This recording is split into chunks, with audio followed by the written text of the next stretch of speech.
Assalamualaikum warahmatullahi wabarakatuh. Melanjutkan video yang ke-10. Kali ini kita akan belajar lagi bersama pada mata kuliah terjemah. Dan di video 11 ini adalah lanjutan dari video yang sebelumnya. Sebelumnya kita membahas tentang langkah-langkah penerjemahan. Hari ini di video yang ke-11 ini kita membahas tentang prosesnya, proses penerjemahan. Saya ambilkan dari pendapatnya Newmark. Newmark menspesifikasikan ada beberapa tahapan-tahapan atau proses dalam penerjemahan. Menurut Newmark, ini ada 3 tahapan. Yang pertama, dalam proses penerjemahan menurut Newmark, itu perlu menginterpretasikan dan menganalisis teks bahasa sumber terlebih dahulu. Kegiatan ini dimaksudkan untuk kita bisa mengenali dan menganalisis teks secara menyeluruh, baik dari segi gaya bahasanya, jenis teksnya, sintaksisnya, gramatikalnya, sehingga makna keseluruhan dan teks bisa diidentifikasi dengan baik dan saksama. Maka perlulah bagi kita sebagai penerjemah itu kita sisir terlebih dahulu, kita telaah terlebih dahulu teks sumbernya dari awal sampai akhir. Apakah teks ini yang akan kita terjemahkan untuk siapa dulu? Tujuannya untuk apa? Itu perlu. Kemudian kita akan mengetahui juga apakah bahasanya itu berat atau susah atau mudah. Itu perlu kita harus telah dulu.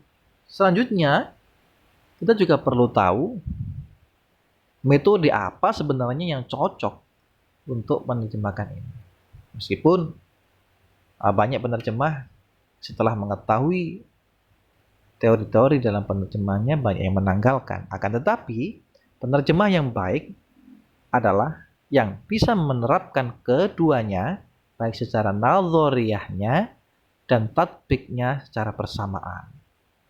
Teorinya dan prakteknya secara bersamaan.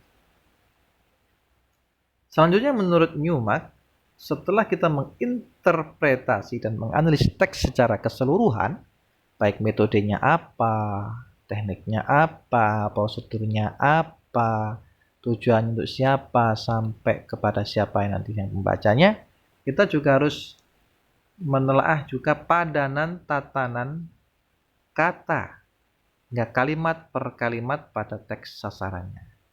Menganalisis satu persatu. Dalam tahap ini, penerjemah berusaha untuk mencari dan menentukan padanannya satu persatu, sehingga nanti kita bisa melihat mana kata yang susah, mana yang kata yang mudah. Sehingga pesan yang ada, yang kita terima menjadi tersampaikan. Mencari dan menentukan padanan istilah yang terkait dengan bidang yang diterjemahkan. Kalau kedokteran, ya kita berupaya memberikan istilah-istilah yang digunakan oleh para dokter. Begitu juga yang lainnya. Nah, jangan lupa padanan itu harus disangkut pautkan dengan budaya yang ada dalam bahasa sasaran. Yang sesuai dan tepat dengan istilah yang dimaksud pada bahasa sumber. Artinya, ketika kita menerjemahkan nanti untuk pembaca teks sasaran, artinya kita mengalihkan ke dalam budaya teks sasaran tanpa kita harus menanggalkan teks budaya. Ini memang tantangan tersendiri ya. Terkadang orang susah untuk menggabungkan teks sasaran dengan teks sumber dalam hal budayanya. Akan tetapi kalau kita bisa mengambil keduanya, maka kita akan menjadikan diri kita penerjemah yang handal.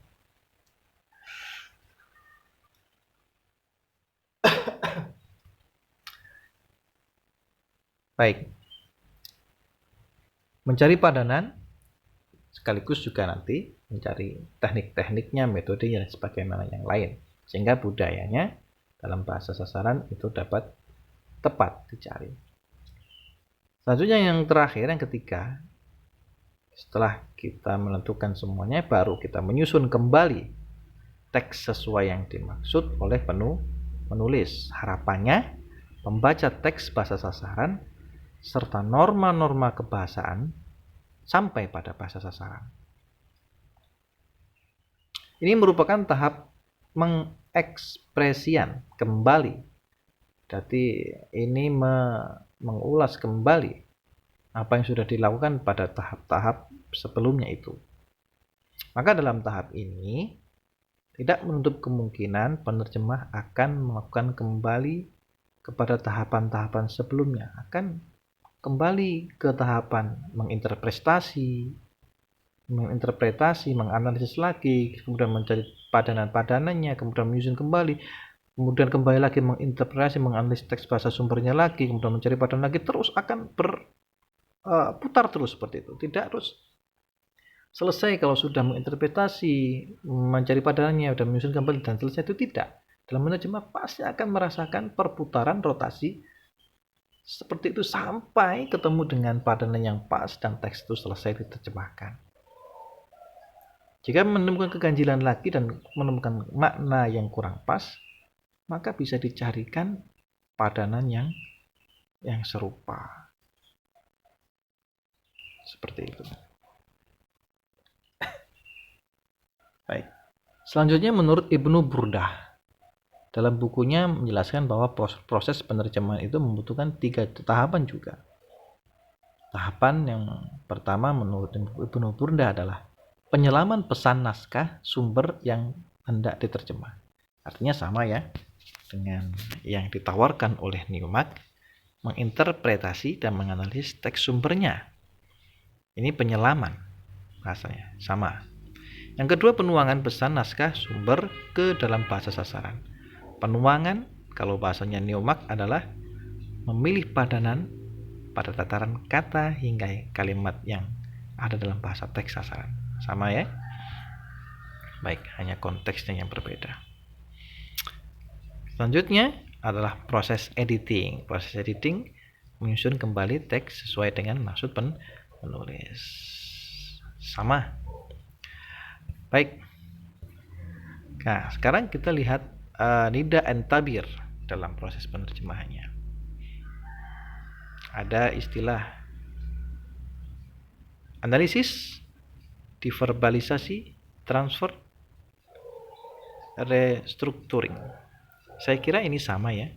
Analisis dulu sebelum penerjemahan dianalisis, kemudian ada diverbalisasi, diverbal, ya, penjabaran lagi, ditelaah lagi seperti itu, ditransfer ke restructuring, kemudian di situ diolah, kembali lagi jika ada belum tuntas, masih ada keganjalan, kembali ke analisis, atau bisa jadi dari restructuring kembali ke diverbalisasi, kemudian ditransfer lagi ke structuring, dan berputar terus prosesnya seperti itu. Nah, itu dalam proses penerjemahannya. Artinya dari nida dan tabir, kemudian Ibnu Burdah, kemudian Newmark, ketiganya memberikan tahapan penerjemahan yang sama. Nah, kita lihat di sini proses diverbalisasi. Proses diverbalisasi yaitu analisis, ini menurut nida dan tabir. Analisis, teks aslinya dianalisis, kemudian diverbalisasi, kemudian diterjemahkan kembali ke terjemahan bahasa sasaran. Nah, bukan sebagaimana penerjemahan, tetapi bagaimana mengatakan bahasa X-nya. Bahasa X-nya berarti tidak, di sini tidak dianjurkan menerjemahkan itu hanya sekedar menerjemahkan, tapi menerjemahnya baik adalah bagaimana mengatakan ke dalam bahasa X-nya atau bahasa sasarannya. Terima kasih. Mungkin cukup sampai di sini dulu yang dapat saya sampaikan, yang saya paparkan. Semoga sedikit ini bermanfaat.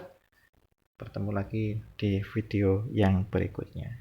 Dari saya, Assalamualaikum warahmatullahi wabarakatuh.